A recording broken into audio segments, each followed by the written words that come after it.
बिस्मिल्लाहिर्रहमानिर्रहीम। अस्सलामुअलैकुम। मेरी शादी का दूसरा दिन था। मुझे अलीमुद्दीन के बारे में ज़्यादा मालूमात नहीं थी। अब्बा ने मेरा रिश्ता पक्का किया था और ये शादी भी सिर्फ़ और सिर्फ़ मेरे पापा का अकेला फ़ैसला था। मेरी अम्मा नहीं चाहती थी कि मैं अलीमुद्दीन की दुल्हन बनूं, मगर बाबा ने अलीमुद्दीन की इतनी ज़्यादा तारीफ़ें की कि हमारे ख़ानदान का हर फ़र्द अलीमुद्दीन का गर्विदा हो गया। अलीमुद्दीन ने बताया था कि वो एक इमाम है मस्जिद में और वो नमाज रोज़े के पाबंद हैं। यही चीज़ मेरे बाबा को बहुत अच्छी लगी थी।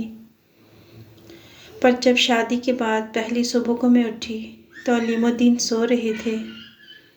मुझे बड़ी हैरत हुई कि इमाम मस्जिद होकर वो सारी रात कैसे सो सकते हैं, जबकि इमाम को चाहिए कि वो सुबह सवेरे जाकर मस्जिद में आज़ान दे और अपने फ़र्ज़ की अदायगी करे। मगर अलीमुद्दीन नमाज के पाबंद नहीं निकले।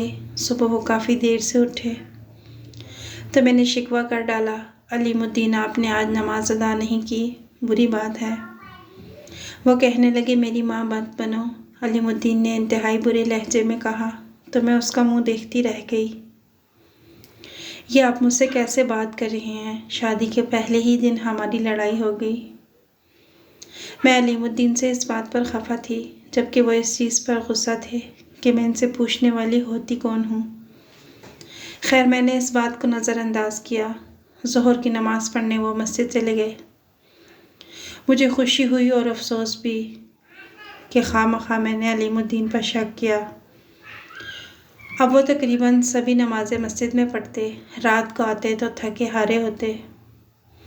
कहते कि मस्जिद में महफ़िल होती है, मैं बहुत थक जाता हूँ। मैं उनकी खिदमत में कोई कसर ना छोड़ दी। मेरा शौहर इतनी बड़ी ज़िम्मेदारी को जो निभा रहा था, मैं उसे कैसे नज़रअंदाज कर सकती थी। अगले दिन की बात है, अलीमुद्दीन कुछ परेशान से घर आए। मेरे कहने पर खाना नहीं खाया, सारी रात जागते रहे। जब भी मेरी आँख सोते हुए खुलती तो मैं देखती अलीमुद्दीन किसी गहरी सोच में गुम है। उनकी परेशानी और उनका गम मैं हल्का करना चाहती थी, मगर उन्होंने मुझे कुछ ना बताया। फिर मैं खामोश होकर बैठ गई। अगले दिन तक वो खुद ही ठीक हो गए। घर आए तो बहुत खुश थे। कहने लगे आज मैं अपनी बीवी को हलवा बनाकर खिलाता हूँ। उनके हाथ में गाजरें भी थीं। 1 किलो ताज़ा गाजर के साथ वो घी और चीनी भी लाए थे, जबकि हमारे घर में खाना बहुत ज़्यादा पकता था। मगर अलीमुद्दीन आज किसी ख़ास एहतिमाम के बारे में सोच रहे थे। रात को खाना खाने के बाद वो खुद ही किचन में चले गए। गाजर का हलवा बनाया और मुझे भी प्याला भर कर दिया। मैं बहुत खुश हुई। मेरा शौहर रिवायती मर्दों जैसा नहीं था, दिल में सोचा। फिर वो कहने लगे ज़रा दरवाज़ा बंद कर लो, मैं बाहर जा रहा हूँ। आज मस्जिद में एक महफ़िल है, वहाँ पर मुझे हाज़िरी देनी है और कुछ लोगों से बातचीत भी करनी है। उनके जाने से मैं उदास हो गई, लेकिन मैं जानती थी कि मेरा शौहर बहुत मेहनती है। वो लोगों को तालीम देने के साथ साथ उनकी रहनुमाई भी करते हैं। मैं अपने कमरे में सो गई। रात को जब मेरी आँख खुली तो मुझे शदीद डर महसूस हुआ। छत पर से अजीब अजीब आवाज़ें आ रही थीं। मैं डर गई। मैंने अचानक से उठकर कमरे की कुंडी चेक की, मगर तसल्ली नहीं हुई तो दरवाज़ा खोलकर बाहर के सभी दरवाज़ों को देखा। सब दरवाजे अच्छी तरह बंद थे। मैंने अपने कमरे को भी कुंडी लगा दी और दोबारा आकर कमरे में सो गई, मगर छत पर वो आवाज़ें बदस्तूर आ रही थीं। डर के मारे मेरा बुरा हाल था। मैं सोच रही थी कि अलीमुद्दीन ना ही जाते तो अच्छा होता। सुबह तकरीबन 10 बजे वो घर आए तो मैंने उनसे शिकवा किया, अलीमुद्दीन आपके होते हुए भी मुझे अकेले में डर लगता है। आप रात को मत जाया करें। मुझे लगता है रात के वक़्त कोई हमारी छत पर आता है। आप बताएं मैं क्या करूं, मुझे बहुत डर लगता है। वो कहने लगे क्या तुम्हें अल्लाह पर भरोसा नहीं? अलीमुद्दीन ने मुझे डांटा और कहा कि आयतुल कुर्सी पढ़कर सो जाया करो। जान और माल की हिफाजत खुद ही होती है। उनकी बात सुनकर मैं मुतमईन हो गई, मगर अब रोज़ाना यही तमाशा होने लगा। एक दिन मैंने सोचा कि दिन के वक़्त छत पर देखूं तो सही, आखिर हमारी छत पर होता क्या है। यही सोचकर मैं छत पर गई। आज शादी के बाद मैं पहली बार अपने घर का छत देख रही थी। छत के एक तरफ एक छोटा सा कमरा बना हुआ था, बाकी छत खुला और साफ सुथरा था। मगर मुझे ये देखकर सख्त हैरत हुई कि छत पर बेशुमार छोटे छोटे प्याले पड़े थे। उन कागजी बर्तनों में हल्की हल्की खीर की तह लगी हुई थी।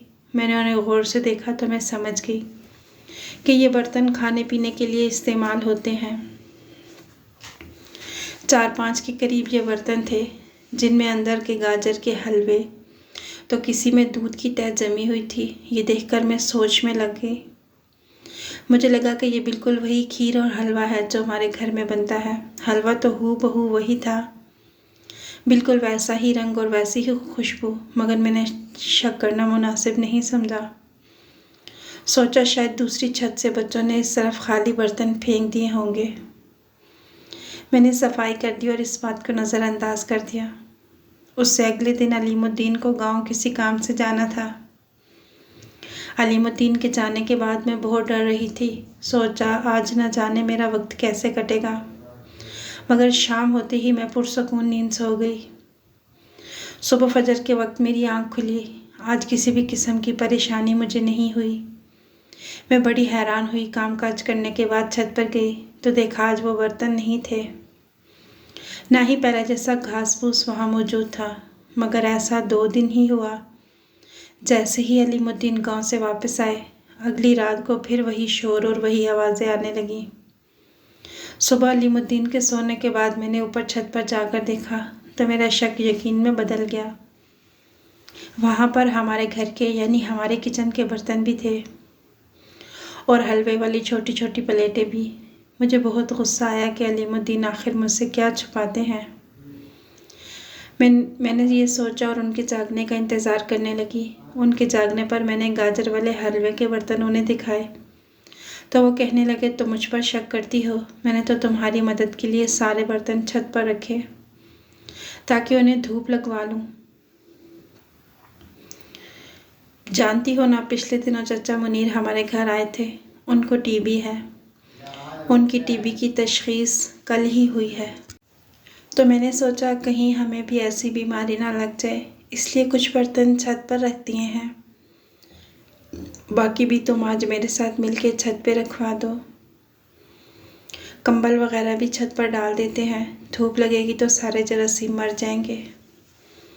अपने शोहर की ये बातें सुनकर मैं शर्मिंदा हो गई। मैं न जाने क्या सोच रही थी कि वो मुझसे खाना बनवा कर ज़ाया करते हैं, मगर ऐसा नहीं था।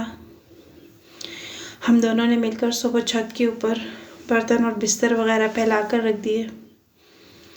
मेरे शोहर अलीमुद्दीन सफाई के बहुत पाबंद थे, इसलिए मैं घर की नफासत का ख़ास ख्याल रखती।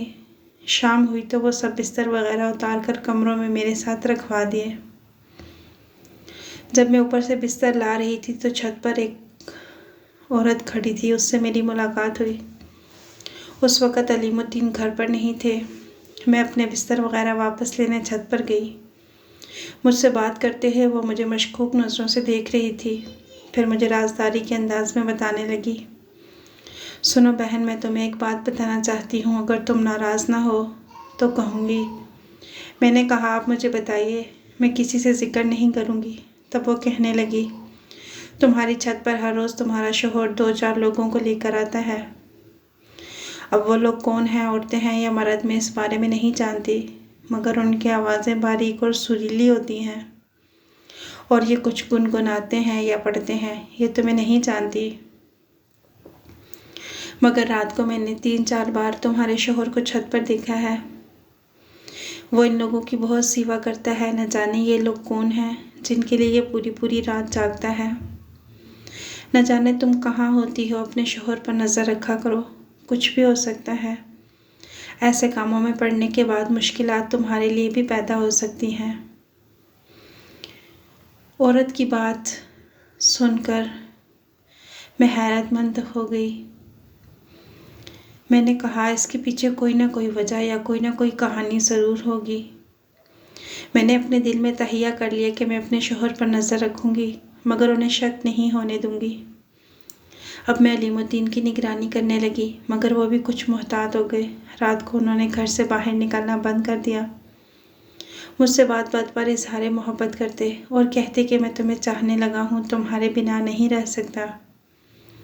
कुछ भी हो जाए तो मुझे छोड़कर नहीं जाना। मैं अपने शोहर की बातें सुनकर काफ़ी परेशान होती कि वो आजकल मुझसे ऐसी बातें क्यों करने लगे हैं, हालांकि मैंने कभी इनसे कोई फरमाइश नहीं की थी, ना ही घर से जाने की कोई धमकी दी थी। मैं तो खुशी खुशी उनके साथ रह रही थी। अलीमुद्दीन के इस मोहब्बत भरे रवैये की वजह से हम दोनों में मोहब्बत बढ़ने लगी और मैंने उन पर शक करना छोड़ दिया। वो भी रातों को घर पर ही रहने लगे। अब सब कुछ ठीक चल रहा था। एक दिन मेरे सोने की थोड़ी देर बाद मुझे लगा जैसे अलीमुद्दीन कमरे से बाहर जा रहे हैं। मैंने सोचा मुझे शक नहीं करना चाहिए, सो मैं अपनी जगह पर खामोश लेटी रही। मगर काफ़ी देर के बाद भी जब वो कमरे में ना आए तो मैंने उठकर बाहर देखा, वो कहीं नज़र ना आए। मुझे अचानक ख्याल आया कि छत पर जाकर देखूं। वैसे तो रात को छत पर जाने की मेरी हिम्मत न होती, रात का अंधेरा बहुत खौफनाक होता, लेकिन फिर मैंने हिम्मत की और ऊपर जाने लगी तो वही आवाज़ें मेरे कानों में पड़ी जो आज से 1 हफ्ता पहले मैंने रात को सोते हुए सुनी थी। मुझे डर के मारे पसीना आ गया। मैं वापस पलटने से पहले एक बार पीछे मुड़कर देखा तो अलीमुद्दीन मुझे 2-4 नौजवानों के बीच में बैठे हुए नजर आए। उनके आसपास छोटे छोटे लड़के बैठे थे जिनकी उम्रें 16 से 20 साल के दरमियान होंगी। अलीमुद्दीन उनके दरमियान बैठे अपने सर को दाएं से बाएं जानिब घुमाते तो मुझे किसी दीवाने की तरह मालूम होते। मैंने सोचा इस वक्त इनके दोस्तों के सामने जाना मुनासिब बात नहीं। मैं तेज़ी से सीढ़ियाँ उतर कर नीचे आ गई, मगर मुझे कुछ भी समझ नहीं आ रहा था कि आखिर मेरे शोहर को यह नफ्सियाती आर्ज़ा कब से है। मैंने किसी को भी बताने से पहले अपने बाबा से बात करने का सोचा। उन्हें फ़ोन किया और सारी सूरत हाल से आगाह किया। बाबा कहने लगे, इस वक्त तुम फ़ोन पर मुझसे बात ना करो, ऐसा ना हो कि इससे खबर हो जाए। कल तुम आ जाओ, हम मिलकर इसका हल निकालते हैं। अगले दिन मैंने अलीमुद्दीन से कहा, आप मुझे मेरे मेके छोड़ें। मेरे वालिद साहब मेरा इंतज़ार कर रहे हैं, उन्हें मेरी ज़रूरत है। अलीमुद्दीन खुशी खुशी मुझे मेरे मेके छोड़ाए। वालिद साहब को मैंने तफसीलात से आगाह किया। तब वो सर पकड़ कर बैठ के बोले, काश मैं इस लड़के के बारे में पहले तहकीक कर लेता। मुझे 1-2 और लोगों ने भी अलीमुद्दीन के बारे में मशकूक मालूमात बताई हैं, मगर अब क्या करूं, मुझे माफ़ कर दो, मुझसे गलती हो गई। मैं आज रात ही आकर देखूंगा कि अलीमुद्दीन आखिर ऐसा क्या करता है। शाम होने से पहले ही मैंने अलीमुद्दीन को कॉल की और कहा कि मुझे ले जाए, मैं अपने घर वापस आना चाहती हूँ। बाबा की तबीयत अब ठीक है, मुझे अपने घर नहीं रुकना। मेरी बात पर वो ज़्यादा खुश नहीं हुए, मगर मुझे लेने आ गए।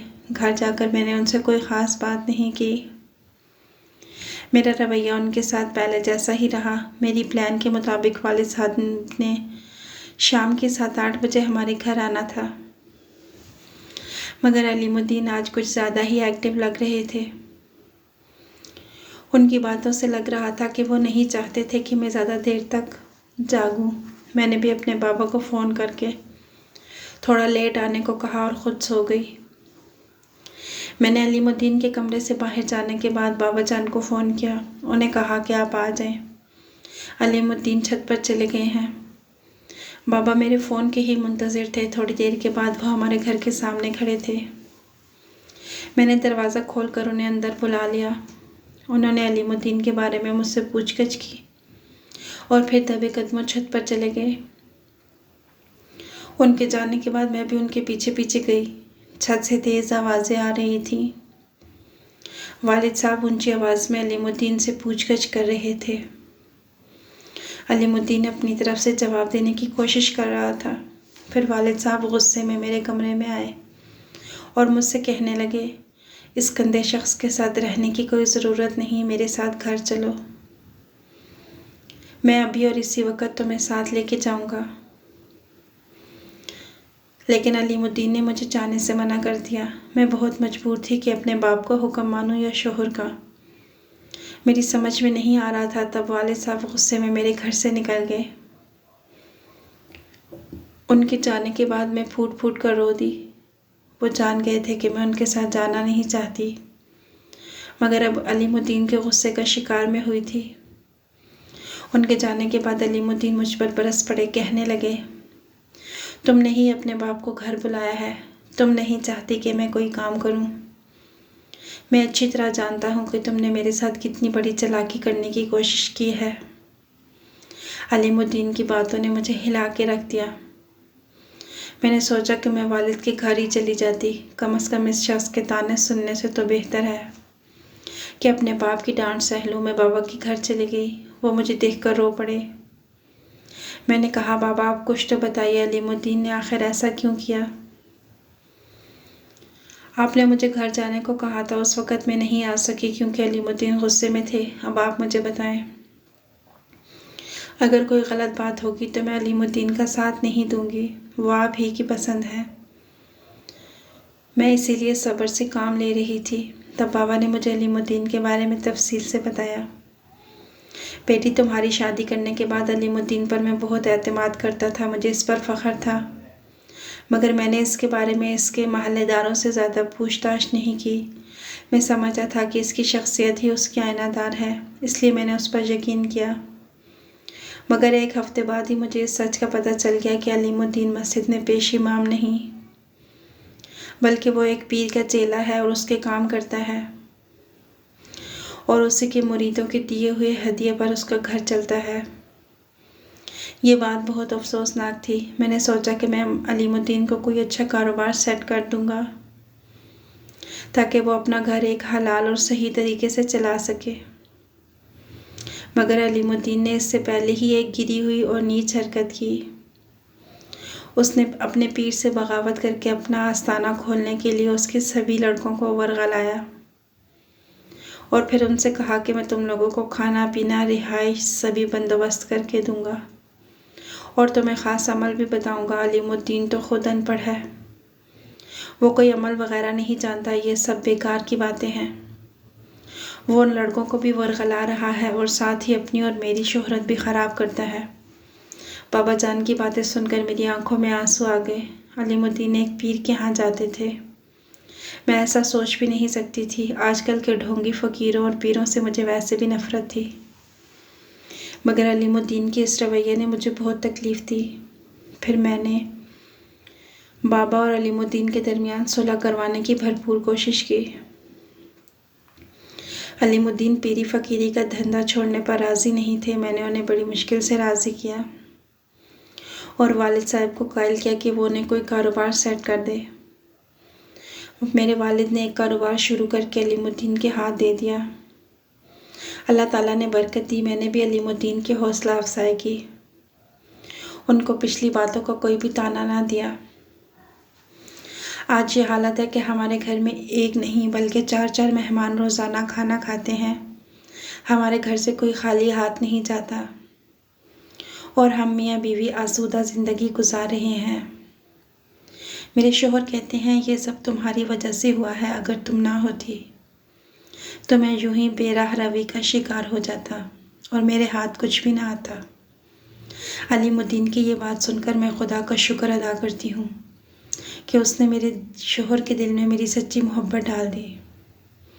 अगर आपको ये कहानी अच्छी लगी है तो इसे लाइक कीजिएगा। मज़ीद ऐसी अच्छी वीडियोस के लिए हमारे चैनल को सब्सक्राइब कीजिएगा। अगली वीडियो तक के लिए अल्लाह हाफिज़।